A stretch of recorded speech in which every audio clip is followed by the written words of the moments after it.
I'm going to tell you all right now, all of these wonderful people would not be here without Patreon supporters like you. If you enjoy credible news, reviews, and commentary on UFOs and UAPs 5 days a week, you want to support this show. What's your name? Marty. Marty, look how easy this is, Marty. Pick up your phone. Boom, you're a Patreon member. I mean, look, it's so easy. You just click the link, which is right here. Just for $1 a month, you can support this show. Just fill out the information and pledge what's comfortable for you. It could be $1, $5, $10, or who knows. Just support.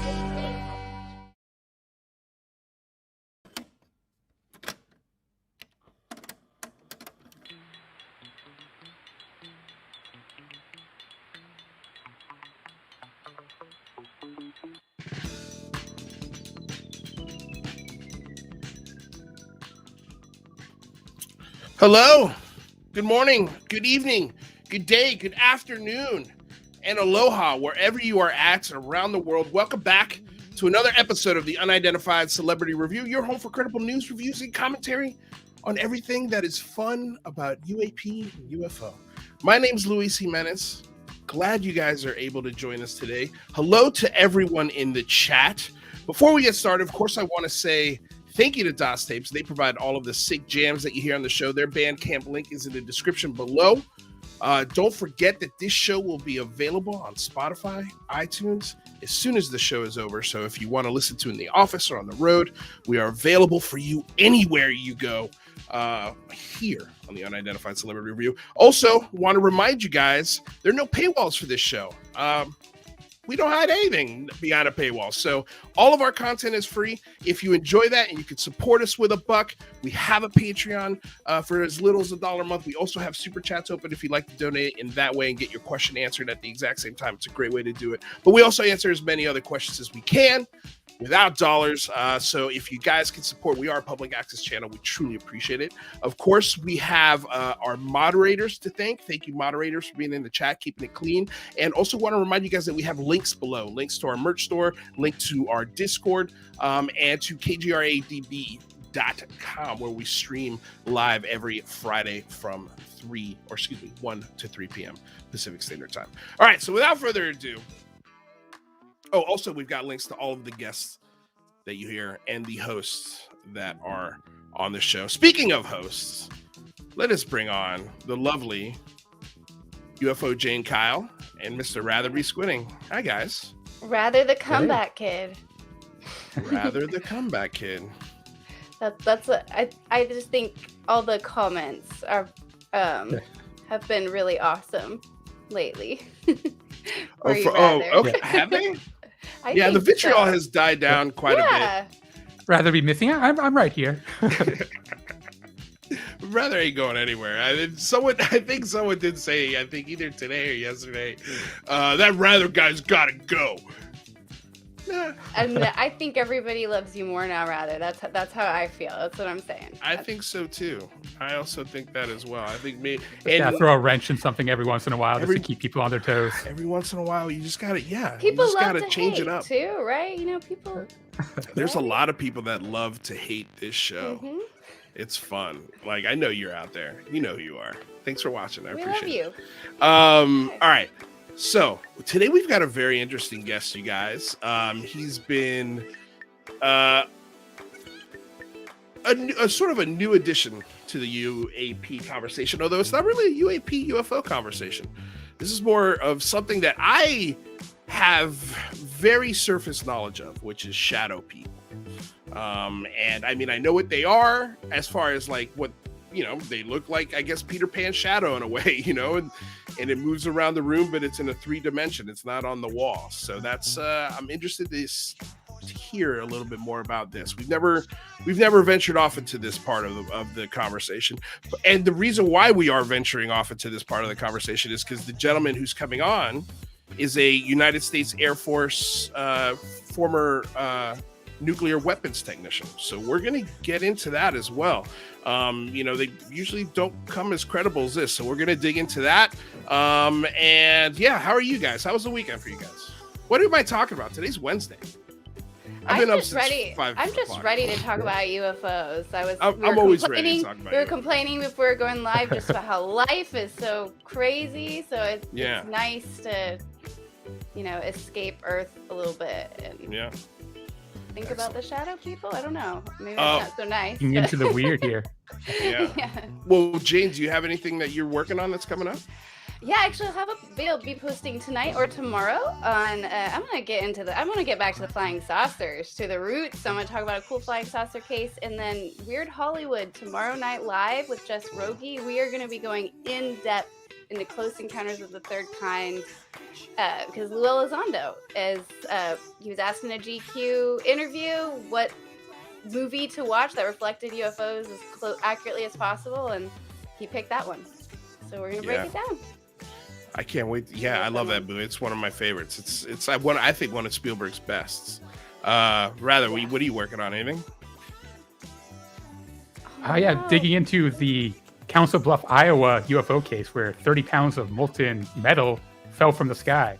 So whether you think it's a hoax or real, something weird went on there. Rather is obsessed with alien poop right now. I feel like that is his. It's the Alcubierre Drive, it's the von Neumann probes, and it's alien poop. Those are like, if you can whisper that in the Rather's ear, I think he'll melt in your hand like alien molten metal. Those are my top three. Really detect the aliens, is there? I got a really cool UFO story. On scatological study of them. Right. Yeah, they're not hiding that. They're not covering up that, I guess. Well, when you mentioned flying saucer, it made me think of this story this guy told me about how his grandpa saw the 2017 New York Times article, the video, and he heard Lou Elizondo describe the 5 observables, and it inspired him to tell his grandson the story of him in the Air Force and encountering one of these things back in the day. And he was, according to him, told to sign some paperwork saying never talk about it. But I was like, you should record your grandpa like before he becomes too, like, get that story on tape. Like, if you ever come across a grandfather or a grandma or someone from that time period that ever tells you a story like that. My grandfather, I never asked him. Oh my gosh. And he was on a Navy ship. Why didn't I ask him? And I can't. You know what's funny is I never asked either of my grandfathers either. But yeah, I don't know. I definitely don't have an issue asking sort of older veterans that I come across every once in a while, or especially if I come across an Air Force pilot or a Navy pilot. I'm always going to try and get that question in, but I always preface it with just normal, fun conversation. Do you do that a lot? Do you get answers? Like, what's the batting average? Well, like, what percent? I have gotten one amazing answer. I actually got 2 stories. 3 stories out of this guy. One of them was incredibly personal. The other 2 happened while he was a pilot, and one was after a bombing mission in Iraq. I've asked him a couple times to come on the show, but he works for a major airline, and he will not do it. He just won't do it. Not yet. I think maybe he might get there one day. Is he? What's that? How close to retirement is he? Oh, he literally just retired from the Navy and went into commercial flying. So he's got another 15, 20 years. Rather's like his connections. Years. Rather put that on the calendar for a couple decades from now. Yeah, well, yeah, we got that show booked. We might get a new wave of disclosure when some of these World War veterans, feel more comfortable talking. Well, speaking of veterans, while we wait for Rather to pop back in, let's welcome Mr. Adrian Reister. Or Reister. We'll ask him when he gets home. I think, is it Reister? Reister, that's how he's. I see him nodding in the back. He's a 37-year-old, born and raised in El Paso, Texas, served in the United States Air Force as a nuclear weapons technician from 2003 to 2007 while stationed at Whiteman Air Force Base. Quintessential 80s kid. He loved the Ninja Turtles, Star Wars, Star Trek, and pretty much anything sci-fi. He's an astronaut at heart with an eye in the sky. Did he also mention that he's got a pretty big sense of humor? Mr. Adrian Reister. Hello, sir. How are you? Did we pronounce your name right the second time, I'm assuming? Reister. It's Reister. Reister. It's all good, man. That sounds like a military name. Yeah. Okay, well, welcome to the show, man. How you doing? Thanks. Pretty good, man. I'm doing pretty good. Good. So I guess, for the folks who are not familiar with Adrian Reister, who is he? Like, how did he get to be an Air Force nuclear weapons technician? Can you walk us to sort of from where you were to how you got there? Sure. So I graduated from high school in 2003. I didn't go to college, obviously. Why, obviously? Well, I joined the military. Okay. In school, I didn't have sometimes you can join the military and still go to college. Yeah, well, I didn't have real great grades. I kind of slacked off a little bit, kind of made just enough to graduate, essentially. Yeah. A lot of my issue was homework. I don't like doing homework, but I can ace the tests because I pay attention in class, essentially. So when I went into the military, I went in as explosive ordnance disposal, which is EOD, the bomb disposal guys, right? Bomb team or bomb squad. And, I went through that for a couple months or so, and I ended up washing out. It's a really intensive training course. Where did you train to do that? I was in San Antonio at that time, in Medina Air Force Base, which is like just right outside of... it's just an hour away from me. Yeah, it's right outside Lackland, actually. And then from there, I was a student out of training, once I washed out of that course because, you can only fail so many times, so many things, and, they don't want people blowing their fingers off. But after that, they decided that I can work on nuclear weapons. So I got shipped to Shepherd Air Force Base, which is in Wichita Falls, Texas, actually. Who was like, okay, yeah, I think we should put him on some nukes. I mean, after. Yeah, it's a weird transition. How did that happen? I got a 97 on my ASVAB. Okay. Which is like one of the highest percentiles they had. So must be competitive. Everything in the military was open to me, and they don't want to ship me down to like security forces, which didn't really require somebody that's in the higher tiers, right? So I don't know. I just scored a higher percentage, and they decided that that's the best place to put me. Okay, so where did you go? Where did you go to train for that? That was in Shepherd Air Force Base in Wichita Falls. Okay, which is right outside of Dallas. Go on. I was going to say, Dave, if you could explain sort of like the day-to-day there. What were you learning as a nuclear weapons technician? As much as you could talk about it anyway. Yeah. You train in like block classes, flights.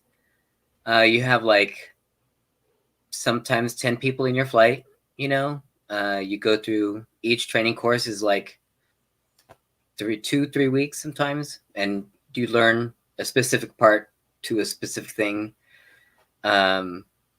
Everything is classified, so I can't really, get too deep into that. You also learn how to maintain different various trailers, your different maintaining equipment like pylons, pylon load adapters. What's a trailer? A trailer? Yeah. Like just a truck trailer, stuff you can tie down a bomb or two on them. Oh, okay. I thought it was like a special wording or acronym for something else. Oh, no. Okay. Yeah. I was trying to get understanding. Okay. Sorry. Go on. So yeah, that's essentially you learn it at your tech schools. And then once you graduate from your tech school, you get your first assignment to your first base, which for me was Whiteman Air Force Base in Missouri. And I had gotten there in around January of 2008 because it took me a full year for training from 2007 to 2008. And then from there is when I had come across my first incident, I believe.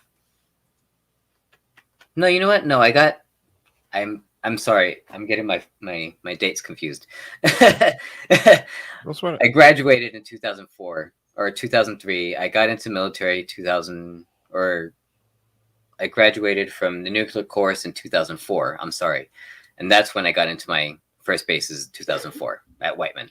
Okay, so it took you a year. So the first few months were learning how to be a bomb diffuser, essentially. Essentially, yes. And then the rest of the year was spent learning how to become a nuclear weapons technician. Correct. So what was your job specifically once you got through training? What did the training specifically train you to do?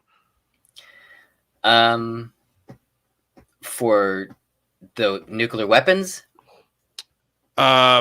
Yeah, like, I mean, I guess I'm asking, like, when you punch in, what's the first thing you're doing? As in, I'm just trying to understand what the job is.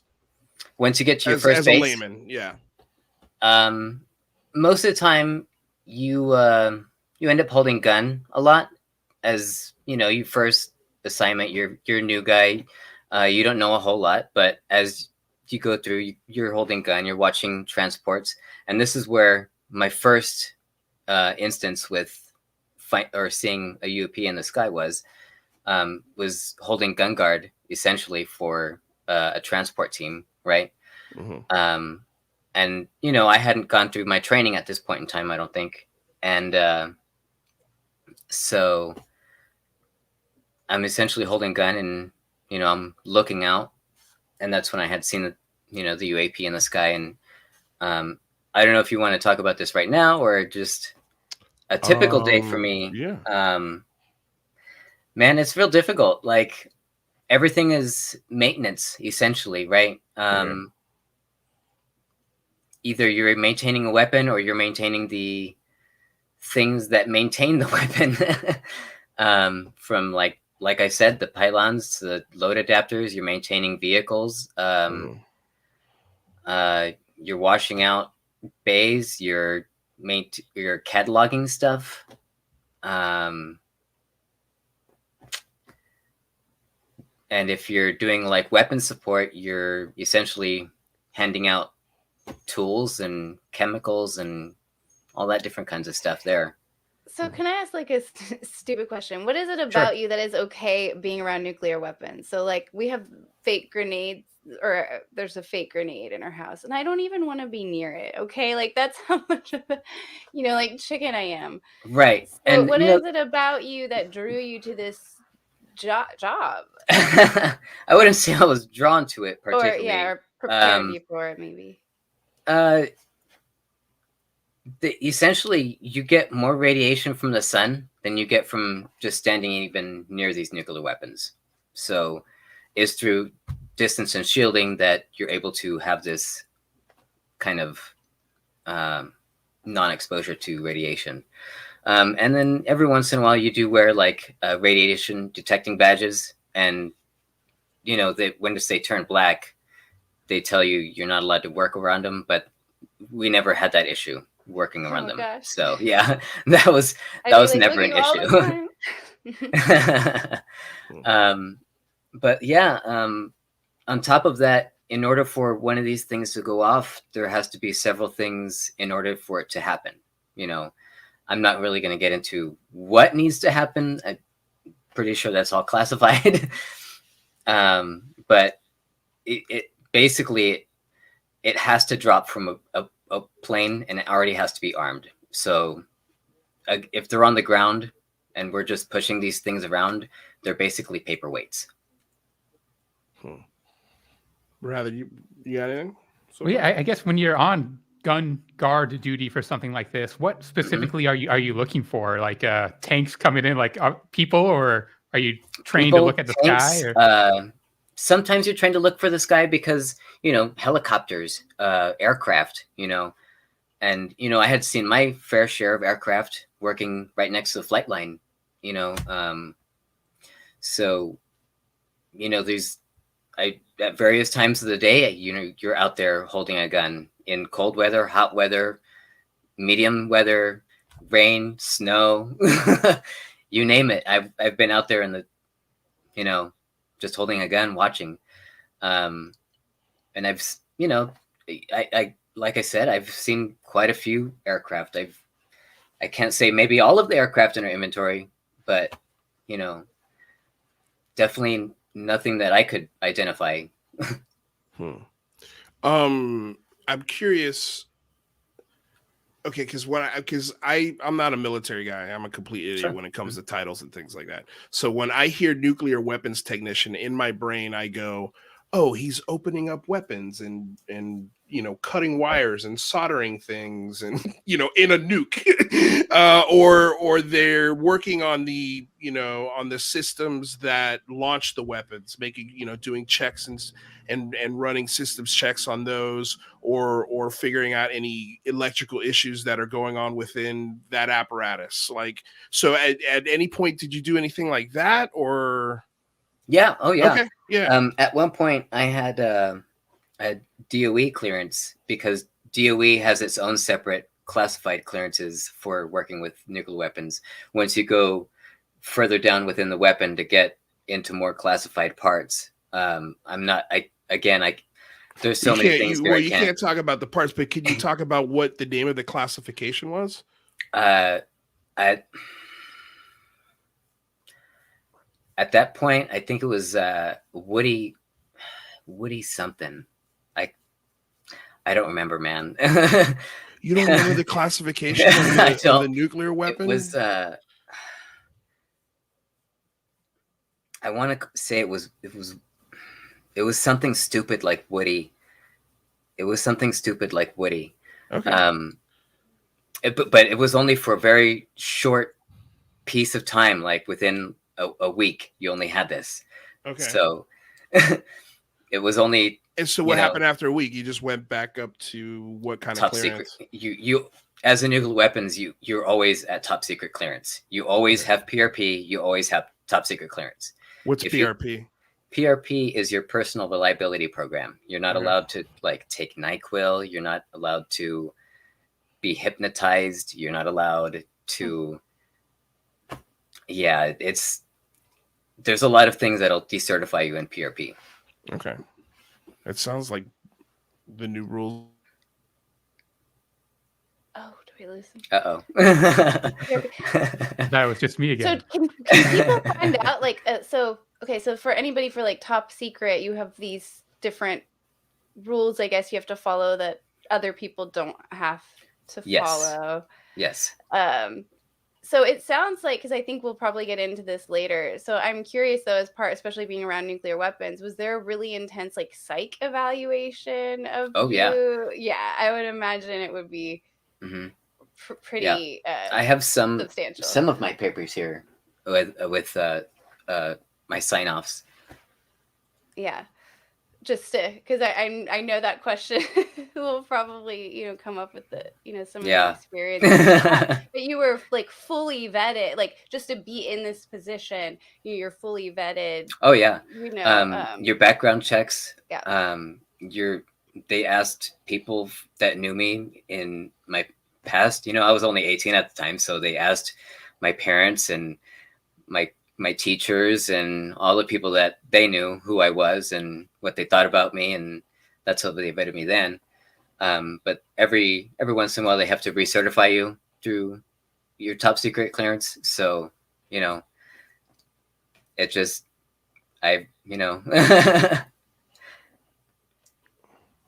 Rather, is your signal good? Where are you okay there?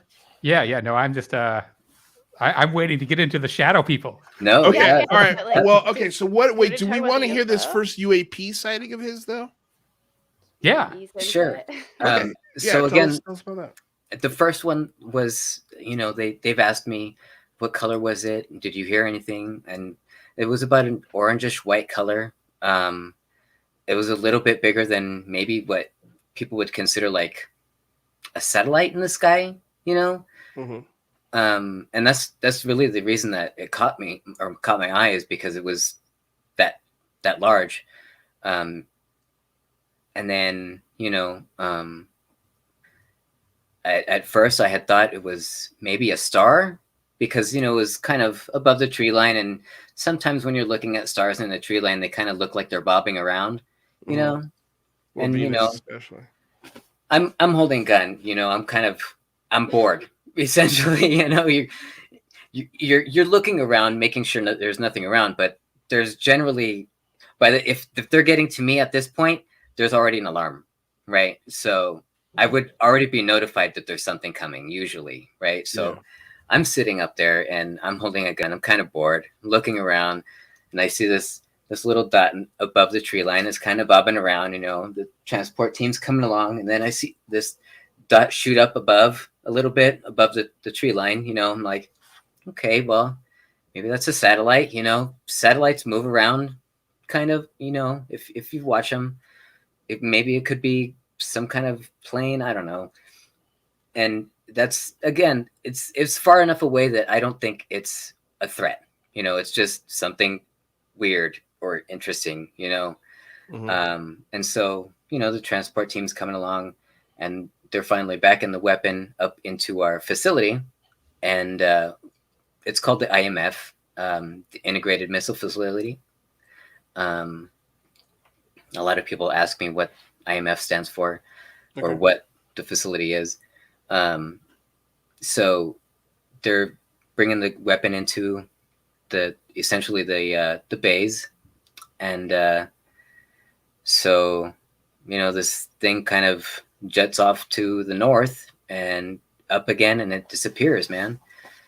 So I don't know what it might have been. I'm not saying it's an alien. A lot of people say, oh, well, you say you saw an alien. I'm like, no, I'm telling you, I saw a light in the sky bobbing around, and it zipped off to the left and it zipped up, and nothing that I know in our inventory does that. As someone that has worked near a flight line and has seen a wide variety of our aircraft. So, and being that you were around these nuclear weapons, right, doing security, was there any level of alarm? Like, oh, that could be a foreign plane or something, spy plane or something, or it was just like, oh, that's kind of weird. It was just, oh, that's kind of weird, all right, gonna put that away, So you didn't feel threatened by the... Not really, not particularly, no. I never really associated it with nuclear weapons. It was just something weird that I saw, that, and, again, you see weird things in the sky and they start looking into your background. They start running your PRPs. They start, checking your psyche valves a little bit closely, and, I didn't want to paint a target at myself any more than I need to, Did you ever kind of discuss it informally with your coworkers there? I didn't necessarily. It was just one of those things that was out of sight, out of mind, man. Like, I didn't want to talk about it because I didn't want anybody else to talk about it, or, maybe ghosts in the sky, or I don't know. Was it close enough to where you think the alarm should have gone off? I would have. You're in a point in the base where if anything is trying to get into the base, you would have been notified. So right. I'm curious to know that should you have been notified about this object? I'm assuming other people also standing with guns at the outer fences would raise an alarm. I can't really tell the distance or judge the distance of it. I would assume it was a good mile or two away. Was it in the flight path? You said you were on. Obviously, it's an Air Force base, right? So it's got a runway. Right. So was it in the flight path of the military planes coming in and out of the base? No, it was off to the east. Actually, it was off to the east of the base. Okay. Probably, I would say, like I said, about a good mile or two east, and then it would be probably a good further distance up, being that small and that, I don't know, that large. Yeah. Do you happen to remember the date of this? I think it might be interesting if people could FOIA potentially radar records or see if anyone else in the area reported anything anomalous. I believe I said it was in the fall of 2006, right? But the date, I can't really. Yeah, it'd be a tough one to remember. Yeah, I understand. Especially if you didn't report it. Yeah. Not only that, but it would also date like munitions day shipments and that kind of thing, and then they may use the same date, or I don't know. It was in the middle of a maintenance cycle, so if they're in the middle of a maintenance cycle at that same time, I don't want to give times that they may be using as well, you know. Why do you feel comfortable coming forward about this? Are you afraid of saying something like you shouldn't say, why now? I mean, there are things that I am afraid of saying, or not that I'm afraid of saying, but just that I need to be careful of saying, because I don't want to give anything that is classified, because obviously that would jeopardize me. As far as PRP, I've lost that years ago. I've lost my clearance years ago. I've never kept up with that. Now, obviously, I still am under NDA for several things in the military, especially inner workings of the base, how the nuclear weapons operates, like different things like that.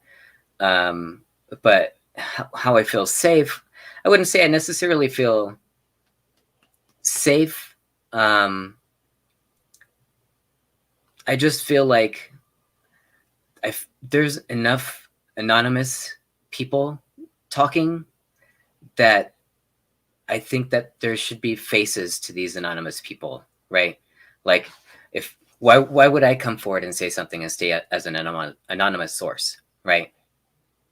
Because this, obviously what I'm talking about sounds weird. It's fucking crazy, pardon my French, and I don't think that these kind of things should stay hidden or away from people, especially if they're happening in our classified and in our, our sensitive areas. I couldn't tell you what they are. I don't know. I would like to know. And this is part of what I'm trying to get out is I would like to know. I want to find out the truth as much as the next guy, Okay, real quick before we get into here's a question from Jazz Shaw. Okay, you started great. Well, let's ask it now because I feel like it has to do with the conversation. Okay. When Adrian was on Sprague's show, he, as in you, Adrian, had said that the DD-214 handy. Could he give us a date entered AD and separation date this period so we can understand the period under discussion? Sure. I entered active duty date on June 10th, 2003. And then I exited, actually, I'm not sure. I don't remember what day. I think it was June 17th. Let me double check and make sure. What are you looking at there? My DD-214.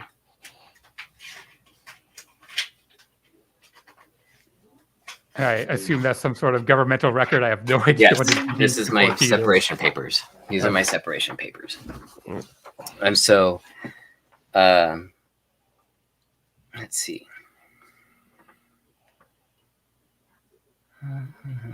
Thanks, Jazz, by the way, for the $25 super chat question. Appreciate it. Effective date. And then July 18th, I'm sorry, was July 18th, 2007. Okay. So essentially 4 years then, right? Yes.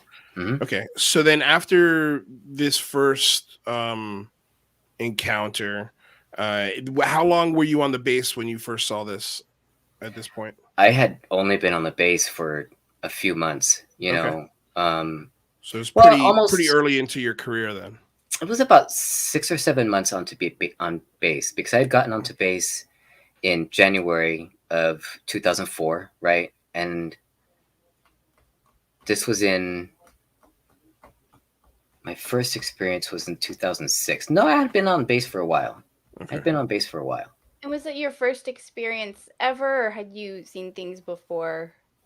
This was my first. Well, so when I was a kid, my parents took me out to Marfa, Texas, and I got to see the Marfa lights. Oh, that's And cool. that's my only other UFO experience. Can't wait. I'm planning a trip. I'm here in Texas to go see them with my own 2 eyes one of these days. So I would like to go back and see them myself. So what did they look like to you?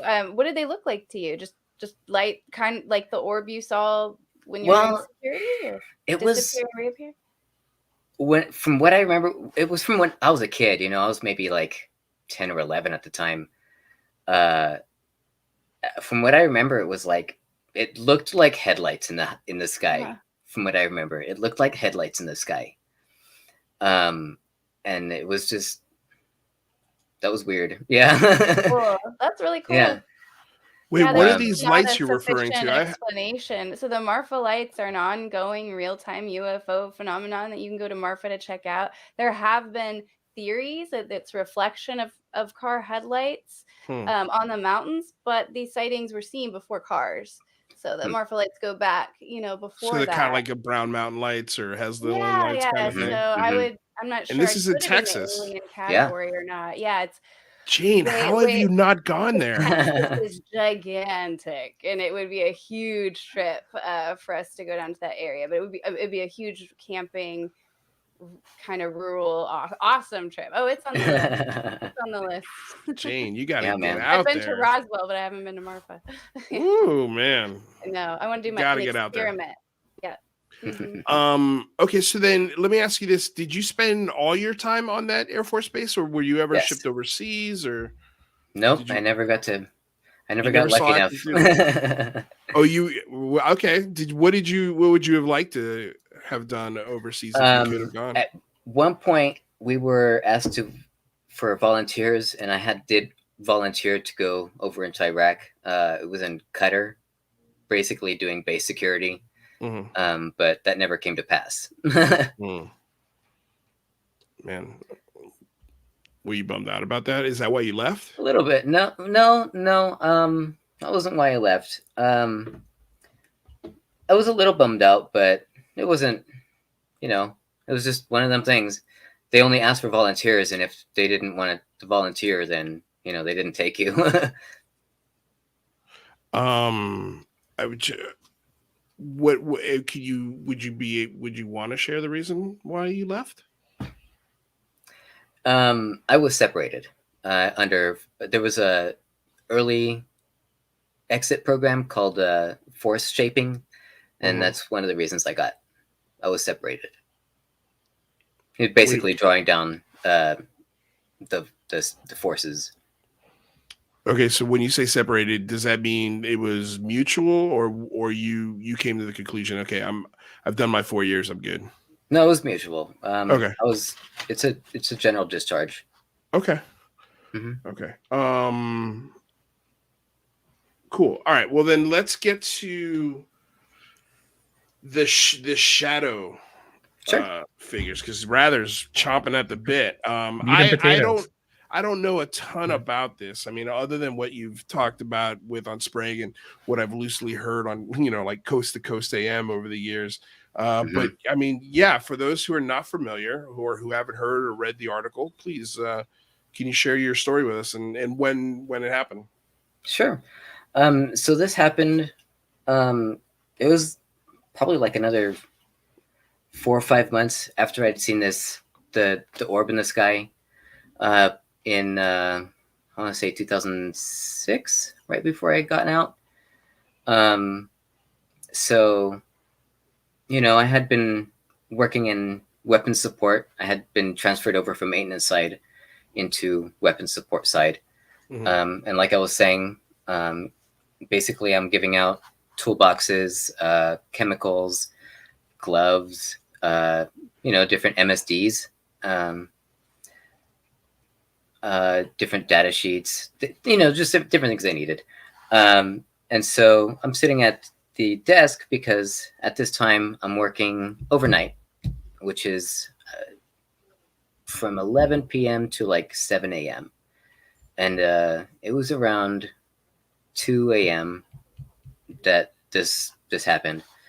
We had a training team in the back, and usually when we have a training team, we essentially seal the building. We pin all the doors, nobody in or out,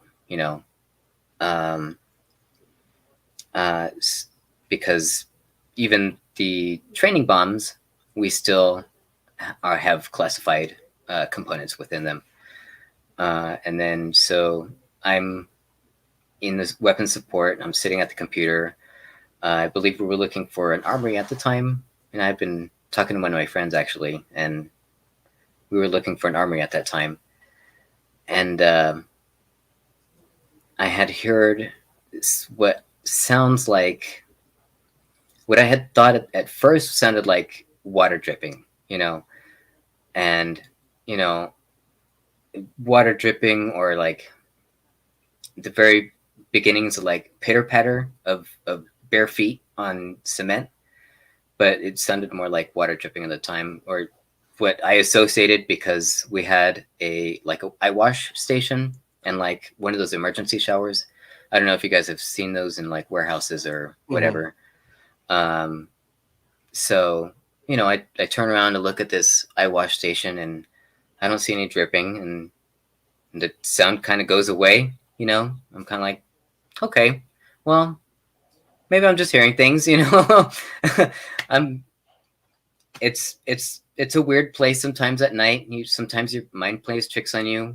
There's a massive empty bay. It's all well lit. So I turned back to my computer, doing what I'm doing. And then I hear the sound of, this time more distinct, was bare feet on the cement this time. And normally you only hear combat boots, like steel toe combat boots, because that's anything anybody wears there. You're not allowed to wear anything else. So, that kind of barefoot sound, kind of, what the hell is that? So this time I get up and I turn around, and I look down the bay, and right next to the wall was essentially like, people have asked me to describe it, and this thing is really hard to describe, guys. And it's a lot like what you kind of said, like Peter Pan's shadow, but not against the wall. It was just standing there. It was blurry. You couldn't see through it. It was very opaque. I mean, and then, was it humanoid in shape? Yeah, it had a head. It had shoulders, thin? arms. Thin. It's not. I wouldn't say it was real thin either. It was just that. It was just a tall person, really. Like I'm only 5'4", so anything really to me is tall. But from what I can tell, this thing was about 6 foot tall. Because it was just. I'm trying to compare it against to people that I know that are around that height, and it was about 6 foot tall. It was very fuzzy around the edges, and then as soon as I stood up and I kind of made the movement to go towards it, it took off, and then it turned the corner into the admin section, and I'm hauling ass towards this thing, and as I'm turning the admin section, I don't hear anything, and I don't see anything. No doors were opened, because when it took off, did you hear the pitter patter again? Yeah, when kind of. I'm assuming I did, because at this point my blood is pumping, man. Like I'm chasing after this thing. I'm in shock. I don't know what the hell I just saw. You took off like it. Did you see legs running, or yes? Was it, okay, so you actually saw a physical body running. Yes, and this is something that I've gone on to kind of think about after the fact. Now years after the fact, and it was moving legs, which means it was using its legs as a form of like locomotion, right? So I can only assume that if it was using its legs, then obviously gravity affects this thing, right? You would think. It doesn't seem like your classic floating ghost, Right. apparition, right? That's right. just Not a gliding ghost. around. Right. Yeah. But I also cannot explain where the fuck it went. And I'm sorry to use the F word, but I cannot explain where in the hell it went, because the only way into and out of this building at the time was through the front doors. And I've explained this a few times. It was an airlock system style door where there was a front door, there was like a little antechamber, right? And then a secondary set of doors that you had to be let in order to actually get access to the building. And you didn't get inside the building or out of the building without somebody knowing. So, and like I said, did anybody else on patrol or in the building see this? There was nobody near you? No, there was nobody near me. There was no sensors tripped. We even had like I'm assuming you have cameras, so this was indoors, right? Well, at the time we're not allowed to have cameras because this is a top secret building. We can't have security cameras inside of them. There's no security cameras inside of a top secret building. However, there is motion sensors, there's thermal sensors. If there was something there, it would have tripped sensors. Just because there's not cameras doesn't mean there's not security inside the building. I gotta tell you, I find that I've never heard of that. And then on top of this, I've never heard of that. Never even thought about that. Even skiffs have cameras in them. I've never even thought about. So what about top secret? What about this? I guess I don't know. I'm just gonna ask a question. I don't know if I'll get an answer, but sure. What about this base, or this particular part of the base was so special that they wouldn't put camera systems in there? It's again, it's top secret. If anybody gains access to those cameras, they would have. Wouldn't they have a security team within that top secret facility to? If you have security for your security, it makes it vulnerable, right? I would only don't want foreign. I would only assume. Yeah. But again, guys, and again, this is back in 2003 and 2004, right? Or 2006 again.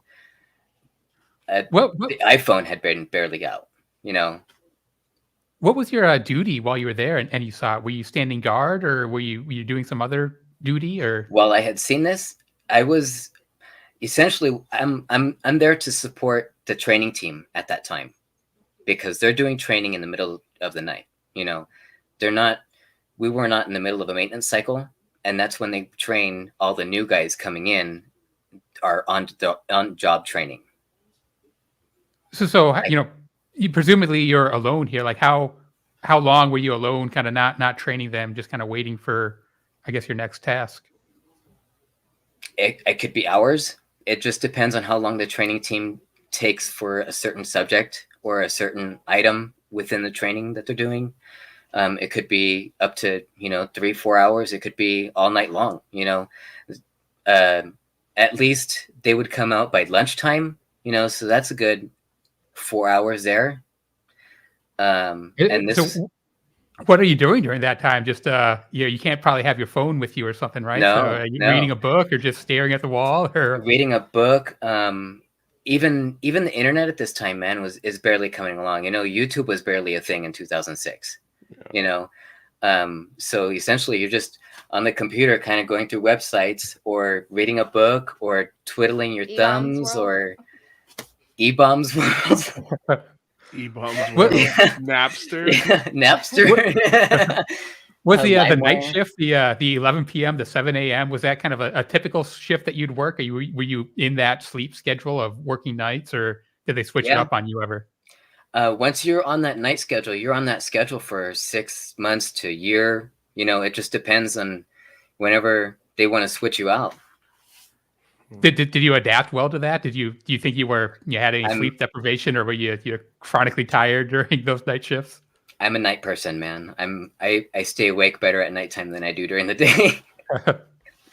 Interesting. Do you remember any detail about this figure. Like, was it masculine? Was it feminine? Did it appear to be wearing clothes? So it was just It was any detail at all.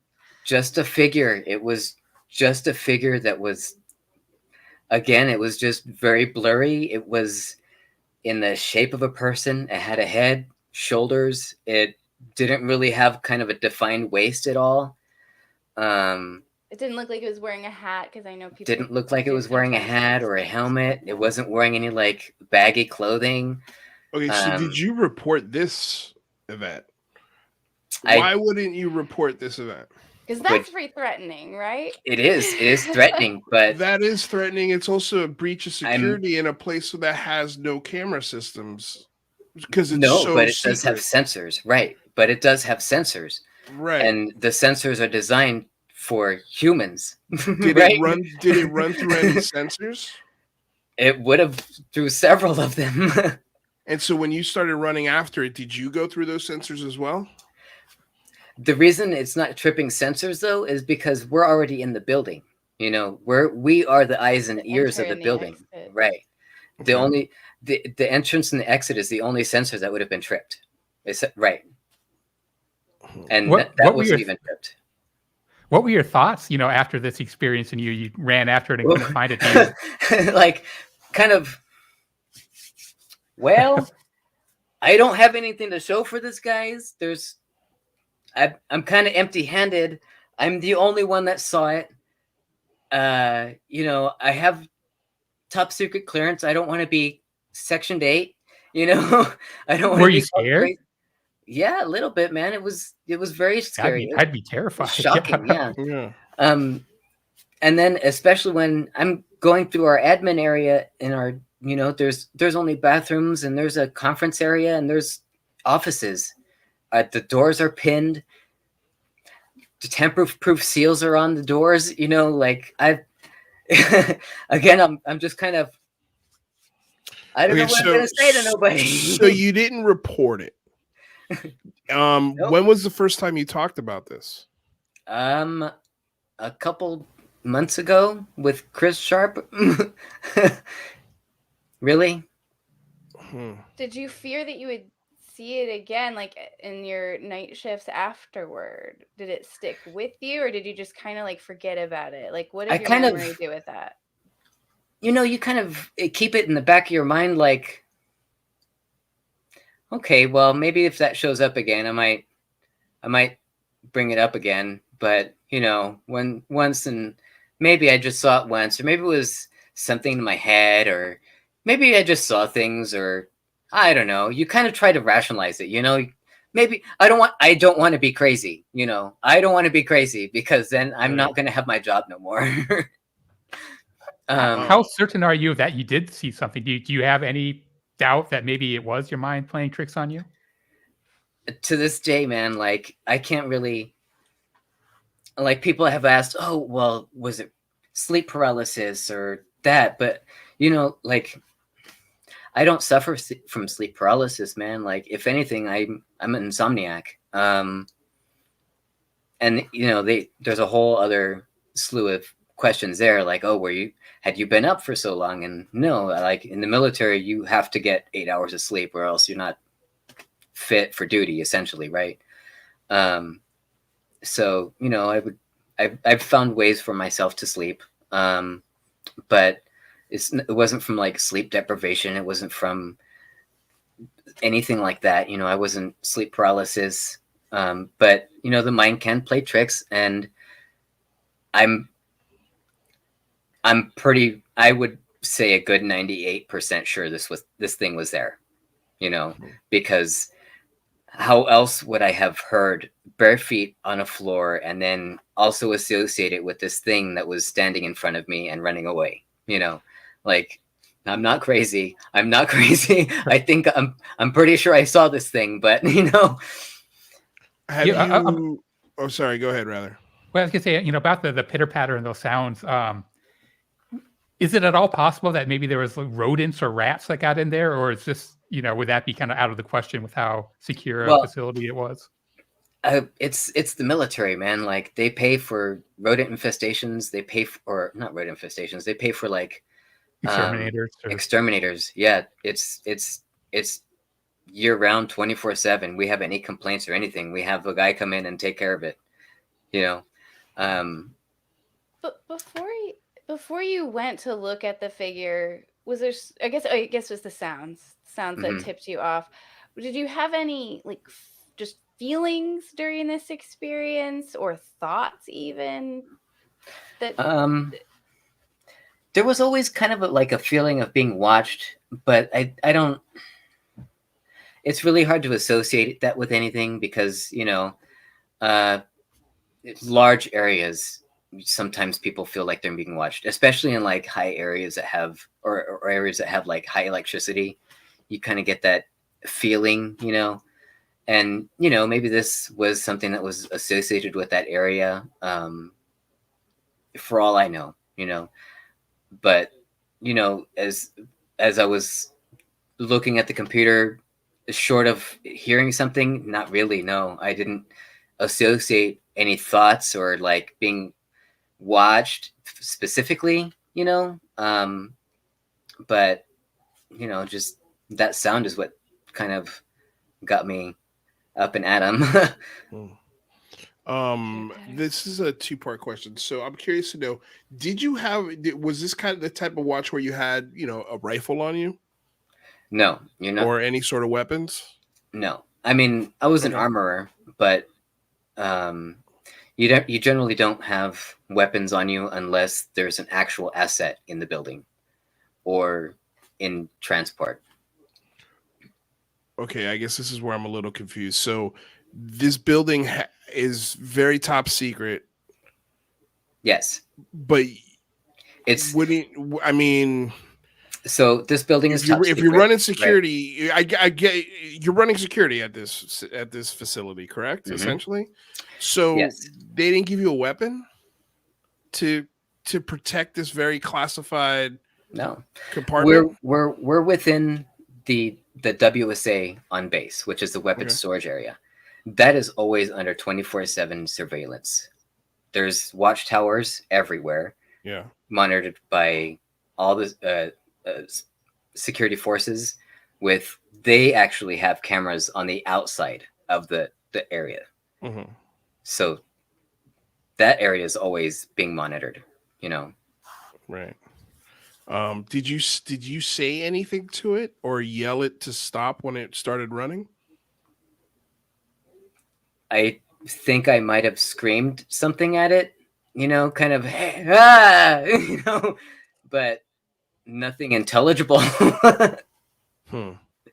I like it again, man. This thing kind of it really caught me off guard. It was kind of scary. It was shocking. Like I'm kind of chasing after this thing, I might have said, hey, but that's about it, Did it seem like it reacted to you? Is that when it started running? Did it seem like it was running from you, or do you think it was just doing whatever it was doing? Initially, I think it reacted to me because that's when it took off when I got up, And I think it's also when it started running. Mr. Drip Noodle, I already asked this question. There were no CCTV cameras in the corridor, right? No. Okay.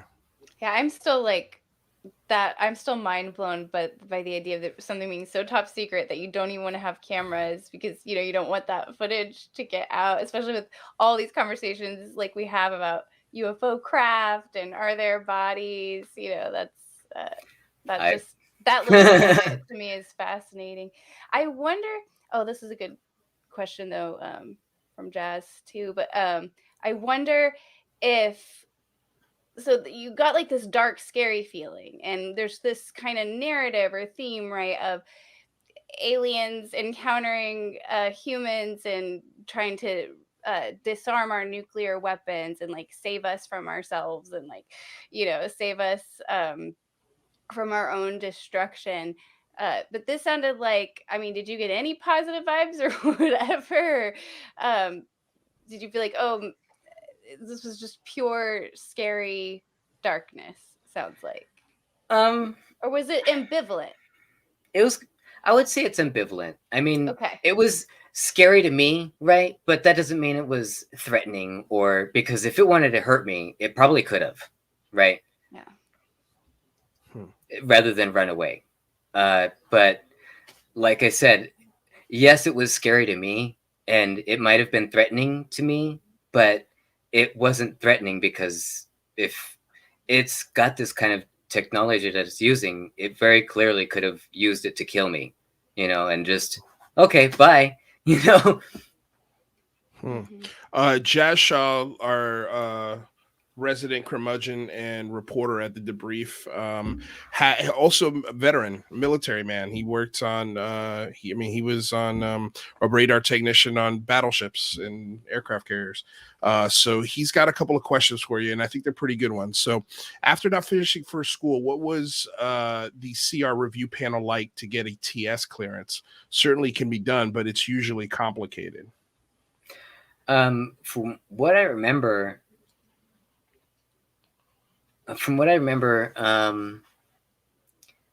when I went through EOD school, they had actually gotten through to get me my top secret clearance for EOD, because I think that was also probably one of the deciding factors in why I became a nuclear weapons tech, is because I was already getting a top secret clearance.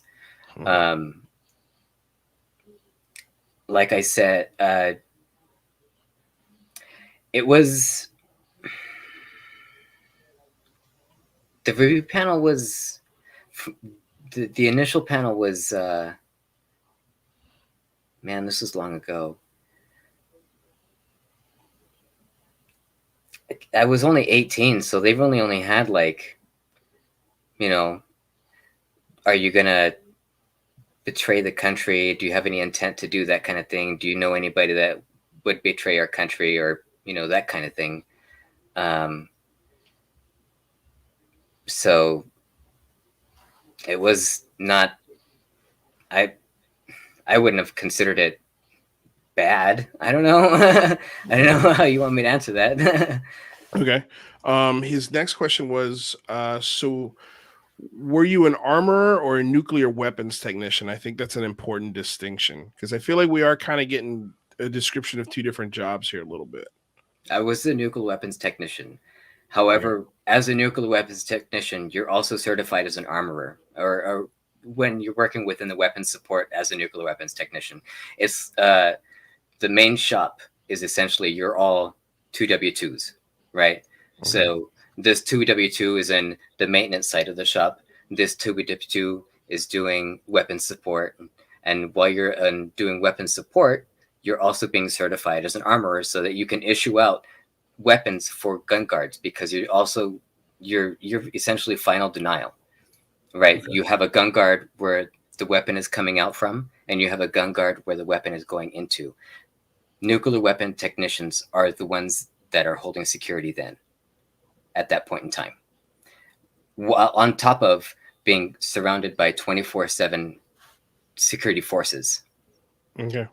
No, I think that was a good clarification, and Jazz thinks so as well. And look, we're not asking these questions as gotchas. We just like, no, you're good. It's a wild story, right? I get it. And we want to make sure that to your account, Yeah. I mean, I think all of these details solidify, not, I don't say solidify, but go towards solidifying what you're saying. I mean, for me, this is a tough story to be like, okay, sure, yeah, shadow people. I don't hear a lot about this. I feel right? like this story, I don't really scary to me, but it feels. Yeah. I feel like it seems more believable to me than some of the other accounts that we hear, actually. And look, guys, I'm not even here particularly to get people to believe me. Right. That's fine. Don't believe me. It's for you to believe or not. Right. I know what I saw. Yeah. And that's why I'm talking about it. Right. I know what I saw, and I believe this is important enough to get it out, so that other people that have seen these things and see other things can actually talk about it. And that way they don't stay anonymous, and that way you can have sources to cite. So what was the motivation? What was the inspiration for you to come out? Did you see somebody? Did you hear somebody? And you're like, you know what? If they could do it, let me give it a shot. Or I mean, what was the impetus? I guess what was this deciding factor? What made you go? You know, f this. I'm telling this story. And did you get in touch with Christopher Sharp, or did you guys know each other before that, or how did why was he the first person? Because I mean, I feel like it's a stupid question as I asked it, but why was Christopher? What was it about Christopher Sharp that you said, okay, I trust Christopher to take this story and be open to it, but also make sure that the background of this is checked out. Sure. So the reason I came out is, Lou Elizondo has been, instrumental in breaking out all kinds of things, whether you believe him or not. He's gotten some kind of conversation moving forward, right? Mm-hmm.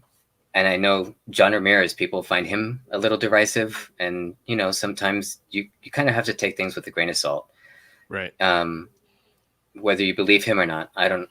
But these are still guys from within our government. These are still guys that had top secret clearances. People like Fravor. That's really when I first got reinterested in the topic again, is Commander Fravor, and that's probably like my favorite. One of my favorite interviews is with Commander Fravor. But like I said, these guys they still have all had clearances. They've all have military training, and if they're allowed, if they come out and talk about it, why can't I? Why can't I talk about my thing? Just I have to be careful not to give away the stuff that I know that's classified as well, and not get rid of my NDAs. But maybe from what I talk about, because I was just an airman, I wasn't high up in the food chain or anything. But maybe if I can talk about this thing, maybe other people can talk about this kind of thing. And that's, again, like what I want other people to get out and talk about the truth, man. No, I mean, anytime we all appreciate comes out. Yeah, I was going to say, appreciate you coming out and telling your story. Yeah. But so you first told it publicly to Christopher Sharp in the Liberation Times, but yes. Have you talked about it privately to family and friends at all, ever? Not really. Again, like I kind of just put this thing out of sight, out of mind, man. Like I put it in a vault and let it sit there, and I didn't really think about it until like I had seen that Nellis article that George Knapp had done about shadow figures, and I'm like, I kind of connected the dots a little bit. Like they saw shadow things, like I kind of saw shadow things. Maybe this is kind of the same thing, right? And that's kind of where I kind of put two and two together. And again, like I've also associated, because to me, shadow people as well were like ghosts, that kind of thing. And I kind of just associated with that, and I didn't really think about it any further. I kind of try and explain it away. I don't want to think about this thing because, again, it was scary. I don't know what the hell I saw. I'm not going to talk about it because, again, I don't want to sound crazy to nobody. Yeah, I guess along those lines of ghosts, did anyone meet a grisly demise there, or is there any reason why that place might be haunted? I would like to find that out myself. I've always thought that maybe it was built on top of an ancient burial ground, and people have also said that before that, the government also tends to build military bases on top of cheap land, which tends to be land they've stolen from someone. And then, on top of that, Whiteman was a missile base back in the day. So that could be something that's also associated with this. I don't know, No, that's a good point. Chance that there was, or have you, I mean, I know you can only speculate. You've made that very clear that you're just sharing, this is what happened. I don't know beyond that. Like what bucket though would is there a chance though that there could have been something environmental, with the base that was external, right? But then was still affecting, right, your perception, and that maybe other accounts of shadow figures. But something about the location, or even or even adversary activity, right? It's smack dab in the middle of Missouri. It's pretty far away from any coastlines. Drones weren't really a thing then, especially ones that hover, especially for long periods of time.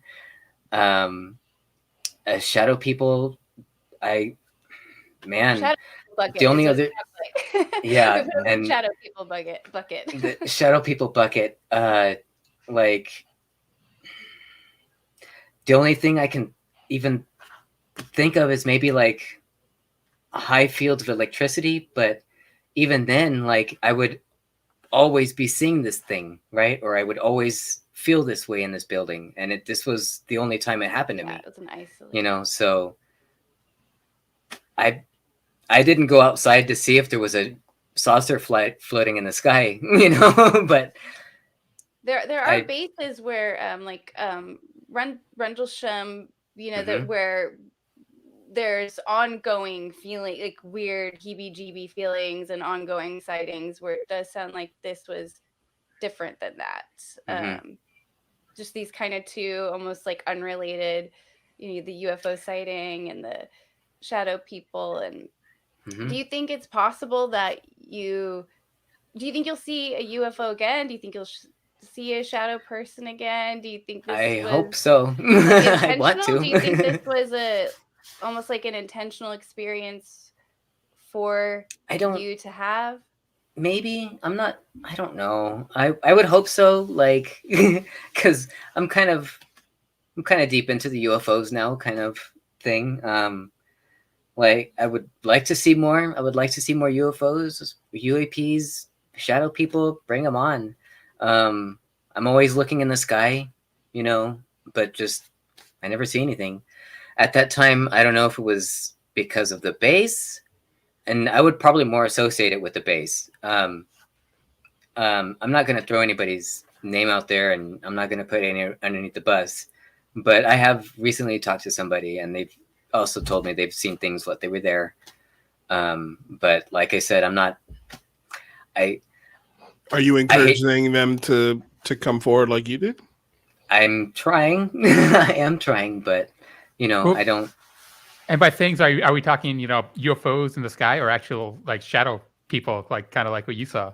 I'm not sure what he's seen because he hasn't quite told me yet. So could be ghosts. Have you told him your story? I have, and he has read the story that has come out. Yeah, he kind of made fun of me. So yeah. What has been the response from either former veteran friends or family or friends that have either read it or watching you now? What has been the response so far to you coming out? My family's been just supportive. They kind of, oh wow, they're probably actually watching right now. Hi. But they've been really supportive. We've always been kind of into the topic, not real deep, just we kind of, there's so many planets out there, man. Like space is so large. We can't be the only thing here, My grandfather always believed in the kind of ancient aliens kind of thing. Always believed, Egyptians had visitations, that kind of thing, So we've been open to this kind of thing. I've kind of have some knowledge on this kind of thing. But yeah. Okay. And I didn't mean to ignore your question about Chris Sharp. When I had actually been listening to that UAP podcast, and I had made like a comment or something on Twitter, like, hey, I'm a nuclear weapons tech, and I've also seen things. And that's when Chris Sharp was like, hey, talk to me. Yeah. So that's really where that came from. Okay, cool. Awesome. Yes, so I know this was a top secret facility. What if there was a foreign adversary or even a ET intelligence there, is there, any actionable intelligence that they could have gathered by just kind of roaming the facility and looking at things? Or do you have any idea of what it might possibly want? I mean, it's real hard to say what it might have wanted, because it wasn't really in a real sensitive area. If it wanted to be, it could have been in the testing, or not testing room. It could have been in the training room, with all the guys with the open bomb, but it wasn't in there. It was right next to our admin room, so I don't, maybe it was just looking around, curious. I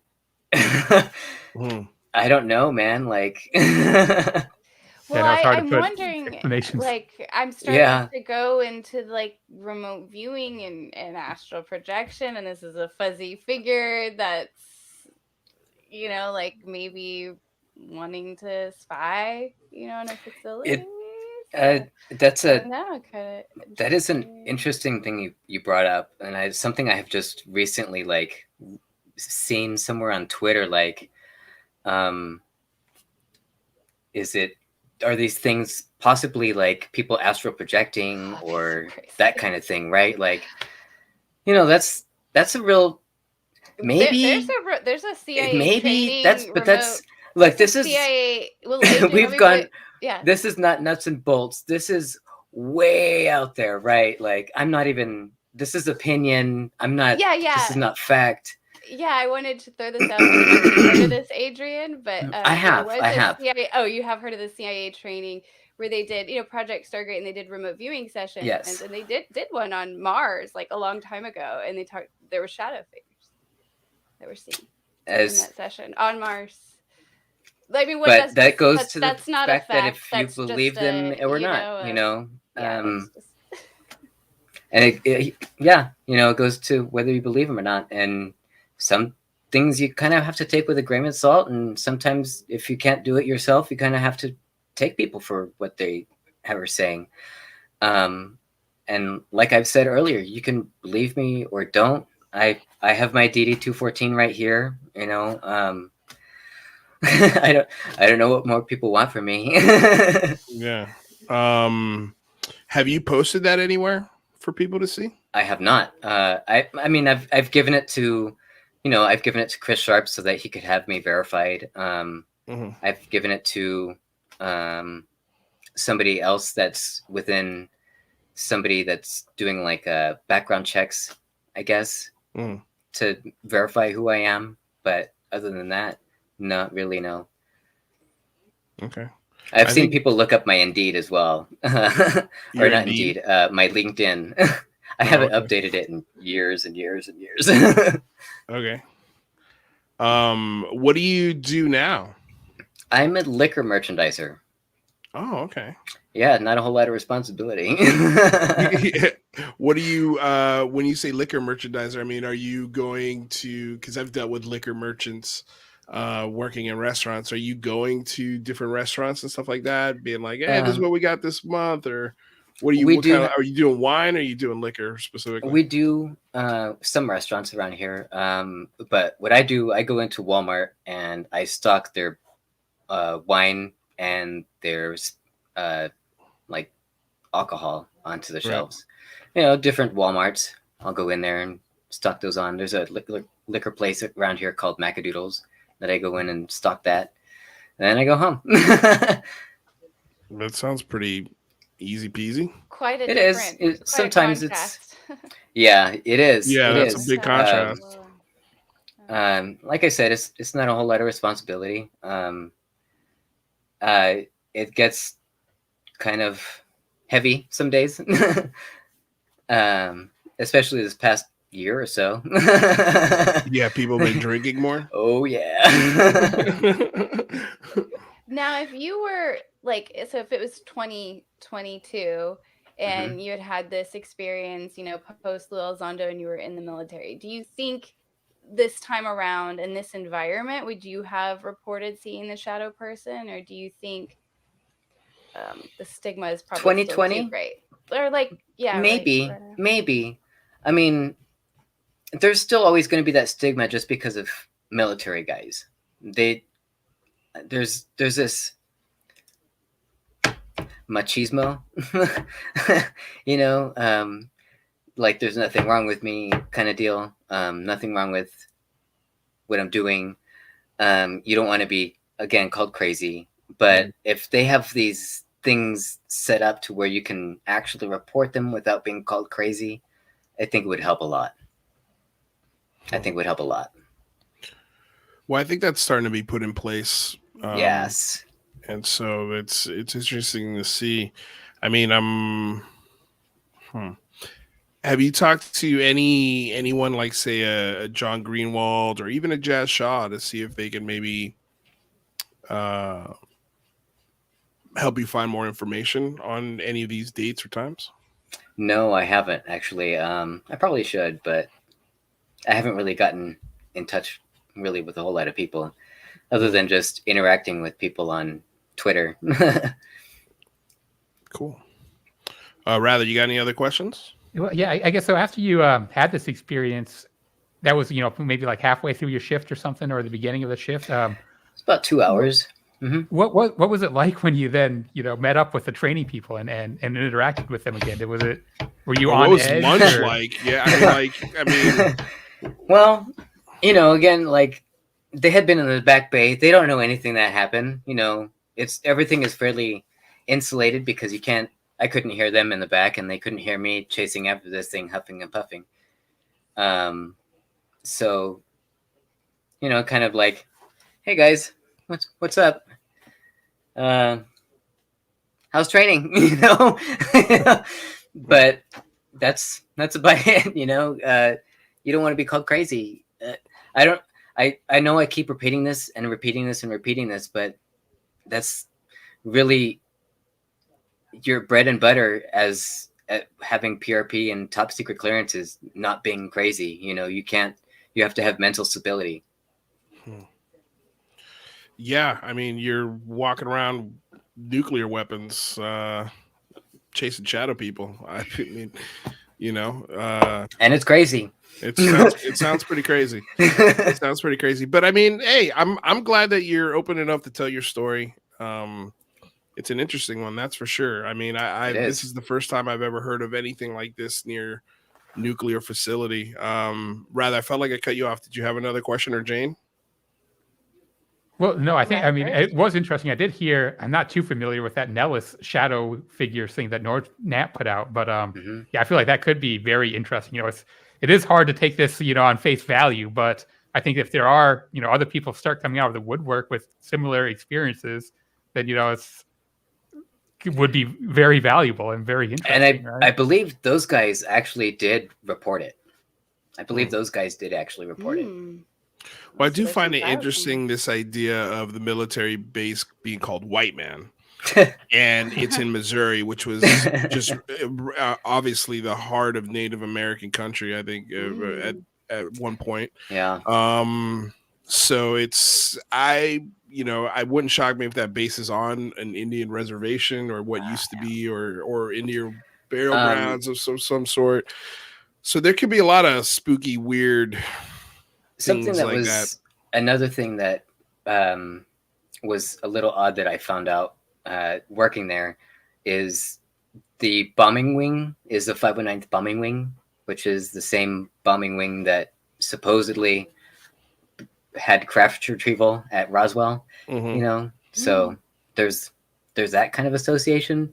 And they also fly the B-2 stealth bomber. So sorry about that. My phone went off. How rude. I thought it was on silent. Sorry about that. I'm sorry, you said after the B-2 bomber affiliation? It's the 509th bombing wing is the same bombing wing that was apparently the one that picked up the crash retrieval in Roswell, which is also the same bombing wing that has the B-2 stealth bomber, which is our most advanced bomber. Right. And that's stored at that base. Yeah. Is that the only military base that stores that craft? Yeah. As far as I know. Yeah. Were you wearing one of those radiation badges at the time? No, at the time I was not. It was about probably a good 6 months before that I was wearing a badge, I think. Did you ever have any similar or weird experiences post this? Like as for shadow people, no, man. Like after I got out of the military, I haven't even seen a UFO in the sky. I haven't seen shadow people. I've done some ghost hunting stuff, but I haven't seen anything there either. So, I have a feeling I know the answer to this, but I like to ask this of people. If you were asked to go to Skinwalker Ranch. Fuck yeah. Yeah, you would. Oh yeah, in a heartbeat. Yeah, I would. Mm-hmm. Interesting. Be interesting. Well, listen, Adrian, that was a very fascinating hour and a half discussion. I'm interested in, especially if any other of your veteran mates come out and they want to tell their story, I'd be more than happy to listen. I love that you're not here to make people believe anything, just like we're not here to make people believe anything, like we're very careful about trying to, follow our belief systems too hard, because sometimes that'll get us into trouble. But I thought you were at the very least a very genuine person. So thank you. Hopefully some more information will come out. I mean, I'd love to get a copy of that. It was a DD-24. DD-214. Mm-hmm. DD-214, excuse me. Mm-hmm. Love to get a copy of that just so I can take a look at it, if that's okay. Sure. But did you guys have any final questions before? Well, I had another news story that we wanted to get onto today. But I'm curious if you guys have any other questions before we let Adrian out of here. I have one question. Yeah. This comes up a lot. I mean, do you think that military witnesses are extra credible witnesses? I mean, you have to do the psych evaluation, or you think you just a witness is a witness, we just all need to come forward? And I mean, I would say they're more credible in terms that they've had their psych evals. Usually a lot of them have their clearances. Sure, yeah, a lot of times they're more credible, but that so is a professor. Yeah, so is a teacher, so is, other people that have seen things, just because I'm a liquor merchandiser now, Yeah. For all you guys know, I'm a liquor merchandiser. I don't, Listen, I short can of relate. this. I can relate to you. Like I'm an Uber driver part-time. I've seen something. So I understand that frustration coming from and it doesn't feel like you have this frustration at all, which is actually quite refreshing. Of you got to believe me. Like I definitely saw this, and sure, maybe you did, but for a lot of folks, it's just not going to be enough. Just like it's not enough that my story is not going to convince a lot of folks either, because I've got no proof of it. I've got eyewitnesses that I haven't spoken to in 26 years. Are they even still alive? Some of them, I have no clue. Maybe one day we'll find out. I'd like to try and do that. But yeah, I mean, I totally understand your perspective, and I appreciate your patience with us. No, it's no problem, man. Like, I expect people to be skeptical. I expect hard questions, like I'm talking about some crazy shit here, Yeah. I fully realize this is crazy shit. But that's well, the audience is split right down the middle. Some folks absolutely believe you. Some folks don't believe you. Some folks are like, man, it's 15-year-old memory. Like, I believe it is. I don't know if it's somebody said in the chat that they were there for 9/11 and they actually witnessed people jumping out of the window. And he's like, I can't tell you exactly where I was standing when I saw that on 9/11. Like, I have no idea. I don't know what street I was on. I don't know what way I was looking at. That's just what I remember from the event. And so I can understand how a 15-year-old memory sometimes is a little and I don't foggy. know if it happened in the summer or winter. I just know it was fireworks. It was either New Year's Eve or July 4th, and I don't remember the year. So yeah. That just goes to show, and I didn't report it. It happens. Well, Adrian, man, thank you so much for stopping by. This was an absolute pleasure. And if there's anything else that comes up of interest, please let us know, and maybe we can have you back on. Cool. Yeah, man. All right. Thanks, dude. Pleasure to be here. Yeah, thank you, Absolutely. dude. Oh, and before you go, I mean, I've got your link to your Twitter. So if anybody wants to check out Adrian or ask him questions, you want to tell people where they can find you on Twitter? Yeah. Just at Adrian since '84. Awesome. Excellent. And again, that link's in the description below. Adrian, again, thank you for your patience and your service. Truly. Thank you. You know, so it's an absolute pleasure anytime we could get a veteran on here and hear some wild stuff, you know, and that was wild, but it was fun. I appreciate it. Thank you, guys. All right, my friend. We'll see you soon. Bye-bye. Wow. Pretty wild. Yeah, it's a change of pace, you know, from the Greys and the Reptilians and the Tic Tacs and the, you know, it's absolute change of pace. That's for sure. That's the first time we've ever spoken about anything remotely close to that. Yeah, I mean the shadow. And it was good. We also got a UAP story. The accounts of the shadow people are similar to accounts of the Greys and other things where there's these specific. They're similar and many people have them. There are, you know, there's the question of psychology and you know, weird things our brain does, you know, definitely comes into play. But I believe him. I mean, I wasn't there. Yeah, I mean, yeah, he seems like he was genuine. I don't think he was, you know, making things up. And I think that it is valuable to, you know, reduce the stigma even on these, you know, seemingly bizarre claims. You know, there might be a prosaic explanation, there might be a really weird explanation, but we're not going to get to anything if people don't speak out. Yeah. Exactly. Well, Jazz was hitting me up. I hit him up on Twitter. Jazz got a lot more questions, especially about his clearance. Because he was TS clearance for 13 years, Jazz was. So he knows a little bit about it. So I think I'm sure there would be a lot more specific questions that he'd probably want to ask about that. That I wouldn't even know where to start. So I mean, there were some. I feel like he's being genuine. You know, like again, I can sympathize from the point of view he's coming from. You know, it seems like he's just like, look, man, this is what happened. You know, believe it or not. And I feel like, you know, he's a very calm, relaxed, chill dude. You know, he's trying to do as little as possible. At least that's the vibe I got. You know, he's just like, I'm go to work and I come home, man, and I do my thing. And so, yeah, I mean, from that point, I feel like he's a cool dude. Like, I'd love to hang out with him. But yeah, I mean, details of the story for me were, it didn't feel like he was recalling them as sharply as I would have liked, me personally. That's not, you know, it's not a knock or anything.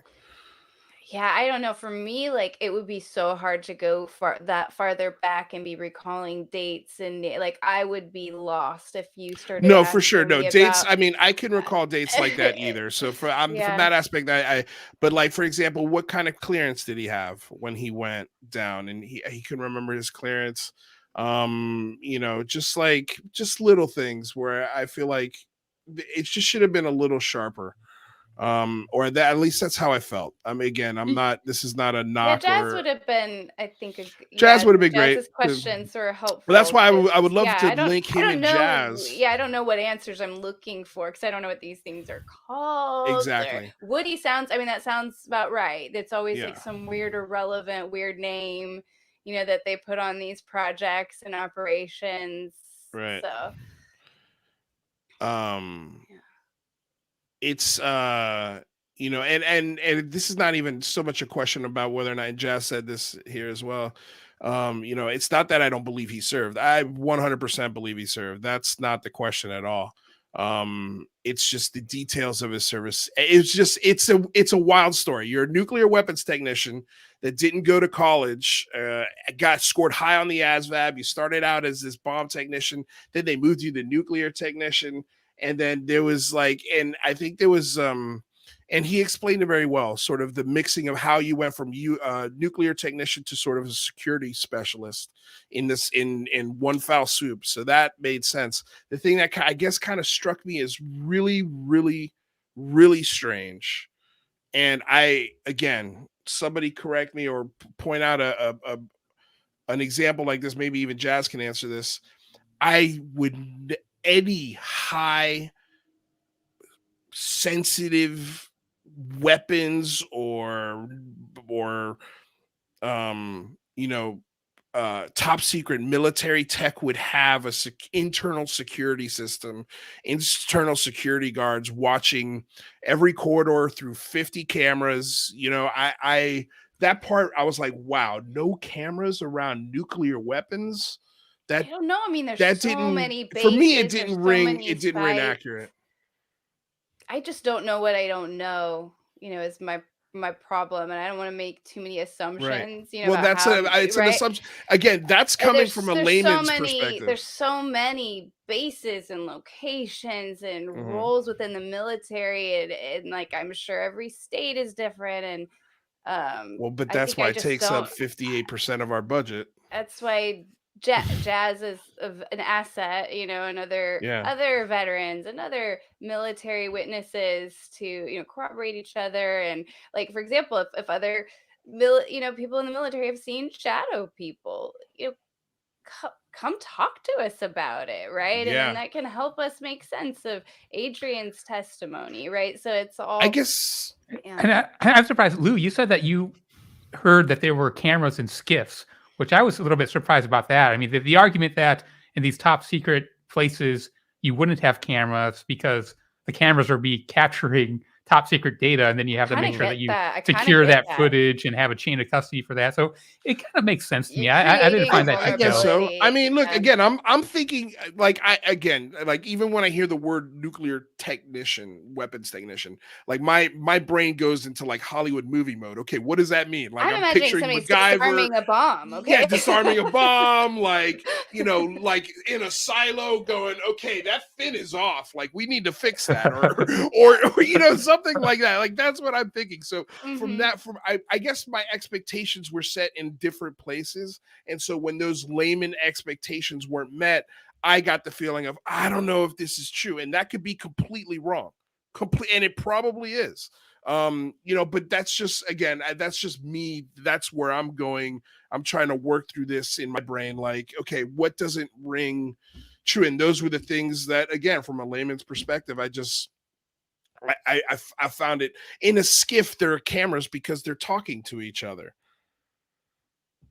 right? Like if you're in a skiff, you could be having a conversation with another top secret personnel person, and those cameras themselves are kind of like monitoring devices. No, I've never been in a skiff. I've never been in a skiff. Yeah, but I mean, my understanding is you can have top secret video conferences. Security in there. Cameras, where the spaceships are. Like that's all that I've been thinking about. Wait, are there security cameras around? I'm obsessed with that right now. So yeah, are they around the sport model? Do you think there are camera systems around the sport model? I'm guessing not. I guess it would be too tough. You don't think so? I don't know. I mean, it's like it's a paradox. Yeah. It's a contradiction. I mean, I think I feel the same way as the audience. I'm 50-50. I'm like split right down the middle. I believe I believe that he served, and I believe that he saw a shadow person. I think it's been a lot of years.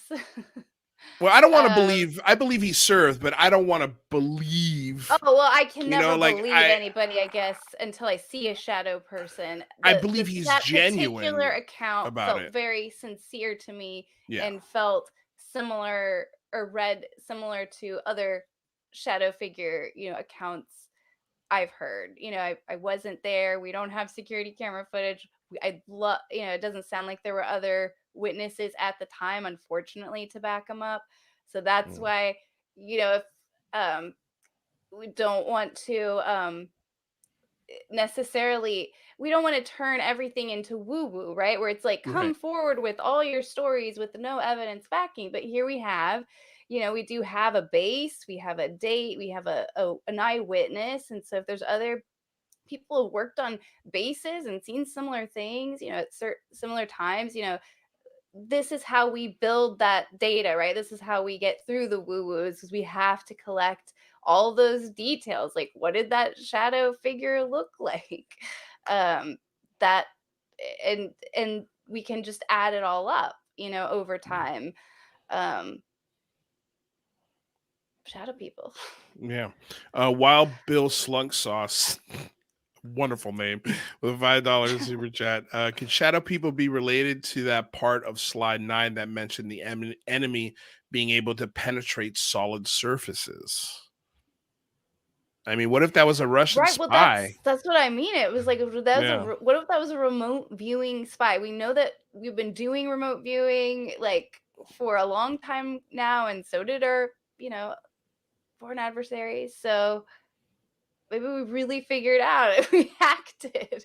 We don't need any actual spaceships. We just Look at this comment. teleport. Luis went to the barber and asked, "Can I have the something about Mary cut?" What does that even mean? That's a I throwback. don't even That's understand. the, I get. the Oh, okay. hair I see what you're that, saying. I see what you're saying. Okay.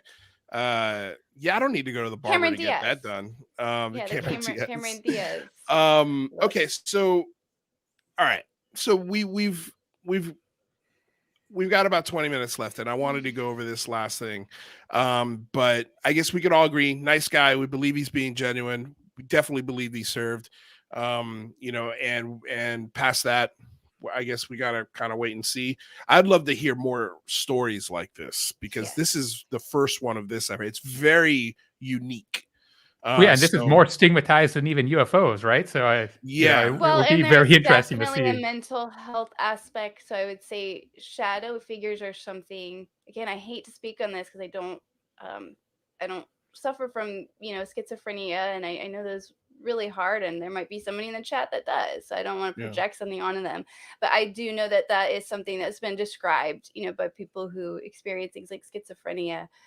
Shadowy figures and things of that nature. So that adds to the difficulty, right, of, like asking him, you got a psych evaluation. Do you think you hallucinated this? Did you see this again or before? Those questions are important too. Not that takes away, from somebody who's seeing something regularly, but from it the is questions we a data point. Oh, sorry about that. Oh, you're good. I was loading up a video. I hate that when you try to load up a video, it just automatically pops up. I wish it went into a thing, like a waiting room or something. Sorry, I didn't mean to cut you off, Jane. It's okay. You guys can cut me off whenever. You know that. Okay. So, Jazz, thank you. We'll see you soon. Thank you for being here. Okay. So, yeah, basically split down the middle. So, just like everything else with this phenomenon. Everybody's always straight down the middle. I hear it also in the chat that I think Linda Moulton Howe is doing a Ask Me Anything, a live Ask Me Anything on her Earth Files channel. I don't know if that's going down right this second or after our show. But I would love to. I'm guessing it's not Ask Me Anything. I have a feeling it's not Ask Me Anything either. I wonder who's moderating her chat. But anyway, this is what I wanted to get to because this happened yesterday and I thought it was just amazing. And that was Representative Andre Carson out of, I believe, Indiana, if I'm not mistaken. Had a lot of folks talking about, was doing a Facebook town hall, and I tweeted about this last week, and it happened, I believe, 2 days ago. And so, this was a wonderful opportunity to galvanize everybody and see if we can get some UAP questions in there and see if we can get one of them asked. And it was asked, and his response to this, I think, is incredible. So I'm wondering, have you guys seen this yet? I saw you tweet about it, but I didn't know what. You didn't watch it. I don't know what's going on. Okay, yeah, let's watch it together now. So this is a sitting congressman, an active congressman, who, and I got to look up Andre Carson.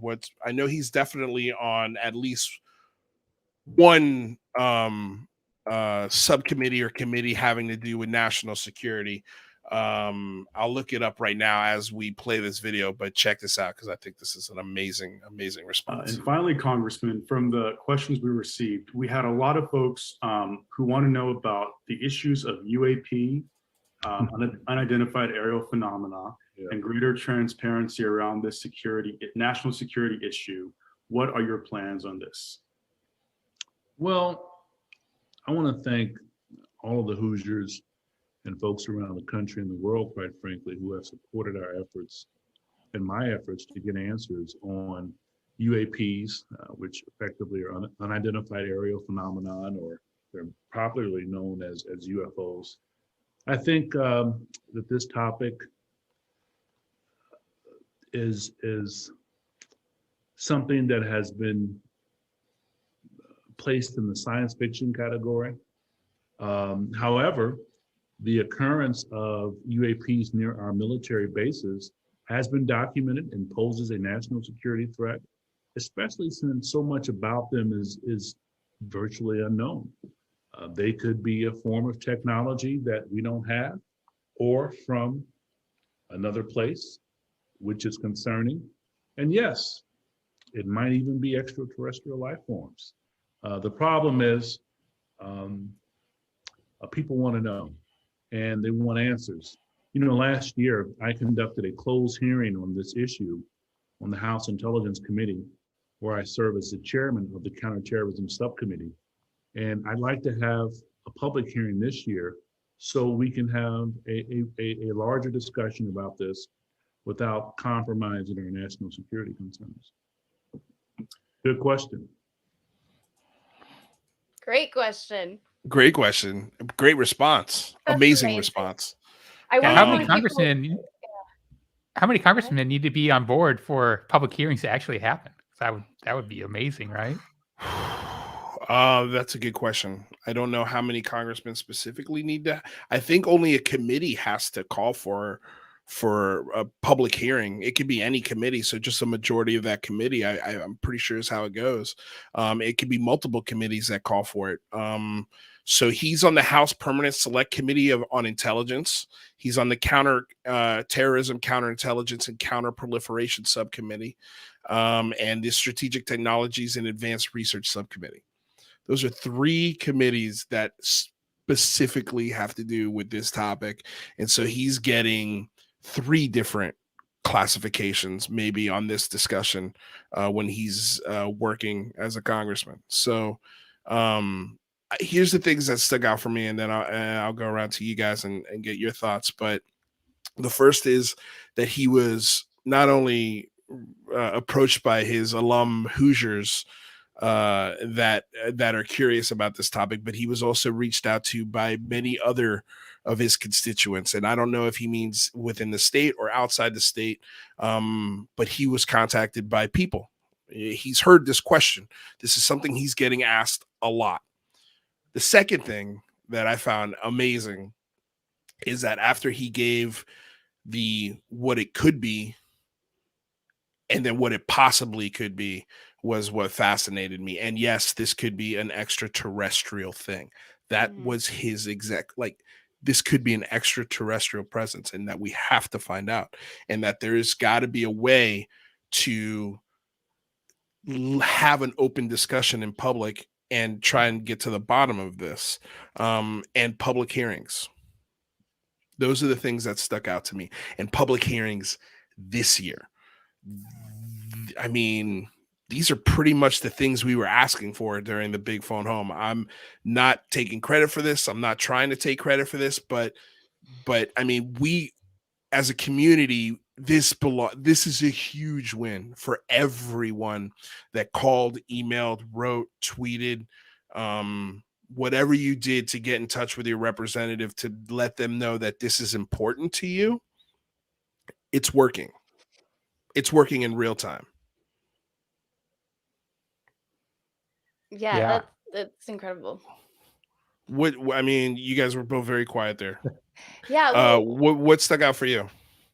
so I'm just thinking about all the people that were watching the stream, or who are follow politics or whatever, and then to suddenly hear that question and answer. So yeah, I mean, it's awesome that the Congress people are being won over and driving that, but it's just more thinking of the folks at home who maybe didn't even know that UAP was even a term, or suddenly hearing a question like that. So it's that big effect on all the listeners of all these people voting, and it's crazy. Yeah, and I was just, continually shocked by how serious the question and the answer were. There was no playing it off as a weird kind of goofy question. Yeah. Seems I mean, like he did. Well, the video was a little choppy at the very beginning. He did kind of chuckle to himself at the question, but he went in very, very serious tone after that. It wasn't like making fun of it. He's like, okay, like I was expecting this. Or Like, almost like yes, he was because excited to yeah, like get he the was excited to question. answer it, and he Yeah. said, "Great question" at the end. So Mhm. he like, I feel like for me, this was one of the best answers given by a sitting elected official. And that's the thing that especially Mick West every once in a while will throw out is, well, none of these people who are talking about this are sitting active members of, the Navy or the military or the CIA or any of these things. They're all former or retired members. These are active members of our Congress and senators. Like, so that's for me one of the most exciting answers I've ever heard from a politician on this topic. And we might get public hearings this year. Like, I think we could still be pushing for that, obviously, right? I mean, we just need a committee to ask for it, essentially, and agree on it, which I think we would easily get. Easily. Yeah, I mean, the only question I have is, what would the timing be with the report coming out? That's it. Is he thinking of a hearing before that, or after that to talk about it? That's a great question. Yeah, I mean, I would think. I mean, October 31st is when the report is due, the public report. I would say right on the tails of that would probably be Most effective. the most effective, strategically speaking. I'm guessing we'll have some new questions then. Or new attention to it, and folks. See, I think that's my only. So it's yes, all this is happening. It's amazing, right? But you want to make sure that all the cards are played correctly, right, and you don't miss your shot, right? And we know. I actually go through this a bit in upcoming YouTube video, but we know we've kind of been through this before. To some degree. I think there were even congressional hearings. I want to say maybe in the 60s or something. So we kind of have been through this before, this dog and pony show a little bit with the government. So I think my thinking is, I feel like this time around, with UCR and the ground effort and the getting these transparent back and forth conversations with these people could really shape this much differently than the history, and we could actually make some real progress in this time around. Well, it definitely gives a person like me a lot more confidence to request time of a senator or congressman to come on and talk about this, for even if it's only for 10 or 15 minutes. We don't need a whole 2-hour show. Obviously, that would be insane to take that much time away from Congress, or even ask for that much time. I don't think it would ever be granted, but 10 or 15 minutes to sort of get some follow-ups on those questions and what the plan is specifically. I would love for him to quell the fear of, this is not another Project Blue Book. This is not a government psyop. I would really love to start hearing that kind of stuff from elected reps. Would people believe it? I don't know. I mean, for me, I think it would be good enough if you had public figures like that saying, hey, look, this is not the 40s, 50s, or 60s anymore. We're really looking to get to the bottom of this, not only because it's a national security issue, but because they're genuinely interested. Like, they are genuinely interested in figuring this out. To me, that's the reps that have come out and talked about it anyway. I think you have people that are just like you and me that have seen shadow people or seen, alien, and they're curious just like you and me, and there's no reason to think that they're not going to pursue this. But, we know the legacy, and we know that there's not just those front folks. So for me, the proof is in the pudding, and we can't get there until we make the pudding. So for me, I think I'm just as skeptical of a lot of folks about this. But again, it's like, if you want it to go the way you want it to go, you have to participate in it. And if you see it just like see it as a fight, right? You gotta stay on them, right? So they stay on the topic. Well, I think there are two legitimate questions that I would love to ask Andre Carson. The first is, why are we not getting the longer versions of the videos of the Tic Tac Go Fast and Gimbal? That would bring so much clarity. It's already unclassified. We already know about the weapon systems. We know where the ships were. We know where the planes were. We know the pilots involved. We know all of the information of this incident, except for longer videos, and more, just a little bit more data on that would add a lot of clarity and sort of nip conspiracy theories in the bud, or even hardcore skeptics. Or maybe more footage comes out and we're completely wrong and Mick West is right. Either way, it doesn't matter. We get more clarification. There's no universe where Mick West is right. There's always UFOs and the potential for aliens to visit. There's no universe where Mick West is I think right. Mick West allows that possibility. There's no stopping for the search for the truth. There's no like, oh, we figured out UFOs. So who cares if we explain the one Tic Tac UFO? That is like that. So that can never be that we've figured out UFOs and we figured out aliens are not visiting. There's no way we will ever be able to conclude that. It is always an open-ended question. It should always be there. That question we should all be able to ask that question and get unclassified answers to it. So I that's whether or not aliens may visit tomorrow, and I hope that when that happens, we get the truth. So that's my fear, is that we do kind of Mick West this, or we take isolated accounts and suddenly all UFOs are over. Well, what happened to the shadow people? What happened to the grays? What happened to the orbs? What happened to the flying saucers? Like what's going on here? It's so much more than just one video or one case, Right, but at least as public taxpayers, we would know, okay, these 3 videos are legit, or these 3 videos are bunk, and 100%. I think that adds value. And that's how you get there. Well, that's how right. That's most of the time, guys, when I'm looking at UFO photos, I'm saying I'm not going to report on that. I'm not going to, like, most of the time, I don't even report on it because I think it's a lens flare. There's not enough information. So but that's part of getting to the truth. It's not to then say, okay, we're done now. We looked into the now we're done with our UFO investigation. That's where the people, I think, really need to keep, pushing, for all of these cases, and testimonies. Yeah. Well, the second question I would also ask him is, sort of a follow-up to that, like, why are we not allowed to declassify and look at the cases from the past, especially from the 40s, 50s, 60s, 70s, and 80s? All of those systems are no longer used. I understand sources and methods, how those things were built, or where, and things like that, totally, but the reports themselves, all of those things should be open, because those systems, like, there's the excuse of it's classified should not apply to those at all. And so I'd love to hear his response to getting some sort of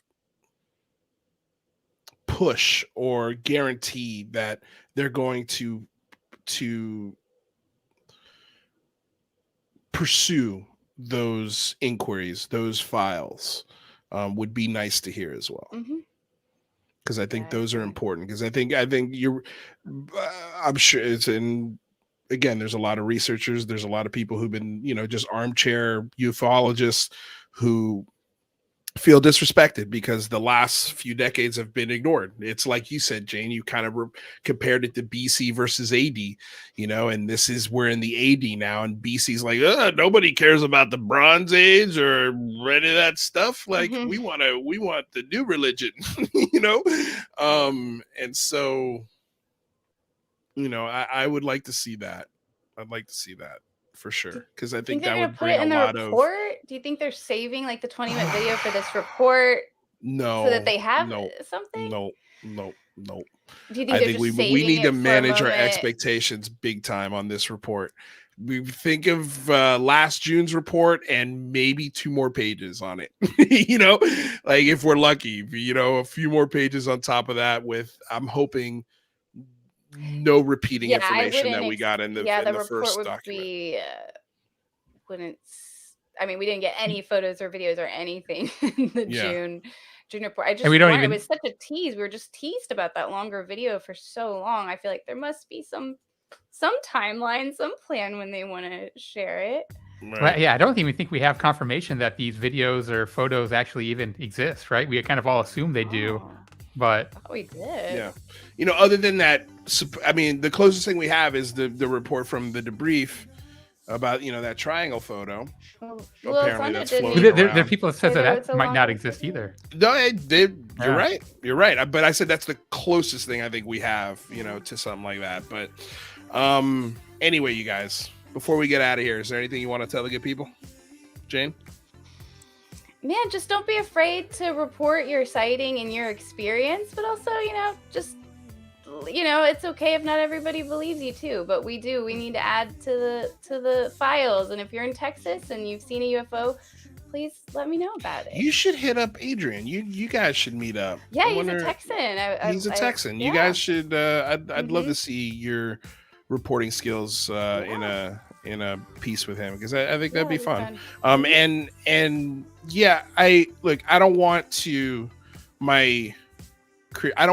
our critiques of the story to discourage anybody from coming out and telling their truth, their story. I want to hear it. If you've got one, don't be afraid to reach out. Just know we're going to ask questions. We want to get clarification. And the most beautiful thing that Adrian said is, I'm not here to convince you to believe me. And so that was comforting for me. Take it or leave it. To say, okay, I'm allowed to question this. I'm allowed to be skeptical on this, and I'm not going to insult anybody. So that was, again, that's just refreshing. That's I think the way you tell your story. Where you don't get frustrated with the person asking the questions, and the person asking questions is also trying to be as respectful as possible. Right? Yeah, totally. I think that's how we move forward. Thanks, Adrian, for telling his story. Whether you believe it or not, I think that him just coming out is valuable. Agreed. Rather, do you got anything before we get out of here? Thanks, Adrian. Interesting discussion, and if you have a story, tell people. Yeah, absolutely. I love that it was Fravor. Also, it was Fravor and Dietrich that inspired him to come out, and that's why I think it's so valuable when those kinds of people come out, because it inspires. You never know what the blowback of it is going to be, and this is a part of that blowback is people getting inspired to come out and tell their stories. So again, thank you, Adrian. That was an absolute pleasure. Okay, so before we get out of here, of course, I want to say thank you to DOS Tapes. They provide all the tunes on the show. Bandcamp link in the description below. I want to say this show will be available on iTunes, Spotify. As soon as the show is done, I'll get to work on that. Should be up in about an hour. Don't forget to check out our Patreon. Thank you so much for the super chats that you guys did send. Again, we are a public access channel. We're supported by viewers like you, so every dollar that we get helps me do this every day and gets me out of an Uber even more. I want to say thank you to the moderators in the chat. Welcome back, Tina Tomaszewski. Haven't seen her in a while. So happy to have her back. Absolute queen of the stream, the best moderator on the planet. Thank you, my love, for being here. I hope you're doing good. I hope you had a great new year. It's so great to see that cat picture in the chat. It absolutely fills my heart with joy. So welcome back, Tina. Want to say thank you to everybody else who asked questions and contributed to the chat, and that we've got links for days, links to the merch store, links to Jane, links to Rather, links to our guest Adrian. So check out the links below. There's a great way to, again, support them, support this show. And we will see you guys on Friday. I'm trying to remember who our guest is. I'm sorry, it's been a long week. My brain's a little fried. Jane, do you have the calendar in front of you? Well, she gets. No, she doesn't. She completely bailed. No, okay. She's not even in the back room. She completely bailed from the stream. I love it. She's back. It. She's like, later. I was looking at the calendar and I exited out. That's cool. It's Lucius Lab. Lucius Labs, Yeah. that's right. Yeah. That's right. We're having Lucius Labs on. That's going to be cool. That's going to be Alexi is his name. So he'll be on Friday. So join us for that conversation. That should be a very science-driven I'll forward have the conversation. calendar up and ready to go next time. No worries. That was out of the blue, so don't sweat it. So thank you guys so much for coming aboard, getting weird with us here on another episode of the Unidentified Celebrity Review, your home for credible news, reviews, and commentary on everything UAP and UFO. My name is Luis Jimenez. For Rather Be Squidding, Miss UFO Jane Kyle. We'll see you guys next time. You would now have my permission to go watch Linda Moulton Howe and ask her anything. All right, you guys. Be Love nice. you. Peace. Be nice. Bye.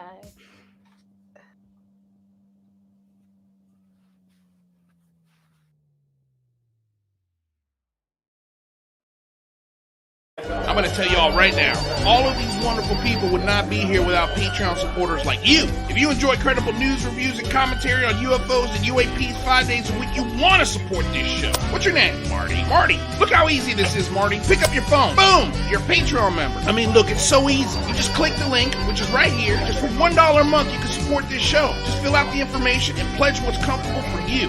It could be $1, $5, $10, or who knows. Just support. People around here been dropping like flies already, and where's that getting us, huh? Nowhere. Fast. You know what old Jack Burton always says at a time like this? Who? Jack Burton. Me.